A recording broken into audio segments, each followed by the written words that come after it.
ఈ నడుమ చాలా చిత్ర విచిత్రాలు జరుగుతున్నాయోలా. సరే, ఆ చిత్ర విచిత్రాల సంగతి అటెన్గా చెప్తా కానీ బస్సు రోడ్డు మీద పోతుంది, రైలేమో పట్టాల మీద ఉరుకుతుంది, విమానం గాలిలో ఉరుకుతుంది కదా. కానీ అదే విమానం రోడ్డు మీదకి వస్తే ఎట్లుంటుంది? జనాలు తిరిగే రోడ్డు మీద దంచకపోతే ఇంకెట్లుంటుంది? ఇగో గిట్లుంటుంది. ఏందో ఏమప్పో ఈ విమానాలంటేనే భయం పట్టుకుంటాను. లేకుంటేంది ఈ నడుమ విమానాల కథ చూస్తలేరా? గాలిలో ఎగిరి ఎయిర్పోర్ట్లో దిగవలసిన విమానాలు ఇండ్ల మీద కూలుతున్నాయి, డాంబర్ రోడ్ల మీద తిరుగుతున్నాయి.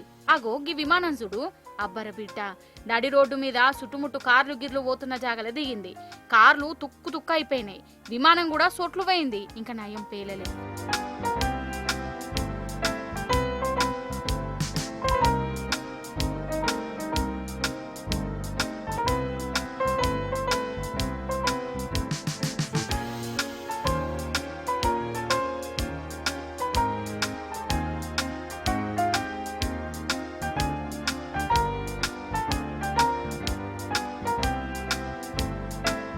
ఇది అమెరికా విమానం. అమెరికా మొగుల మీద మంచిగానే తిరిగిందట. కానీ అటెన్క ఏమైందో ఏం పాడో గాని జర మీద ఎటమటమైంది. విమానం డ్రైవరు ఇక దాన్ని మెల్లగా కిందికి దింపే ఉపాయం చేసిండు గాని కట్కలు ఓతుకుంటా కండ్లు మూసుకొని రోడ్డు మీదనే దింపిండు. ఆ విమానం రిక్కలు కార్లను గిట్లా వేసి పడేసింది. ఇంకా ఎవ్వరికేం కాలే. ఒరిజినల్ విమానాలు కూడా పోరగాన్లు ఆడుకునే విమానాలు లెక్క గిట్లా గాయి చేస్తానే పో అని అంటుర్రు దీని కథ చూసినోళ్ళు.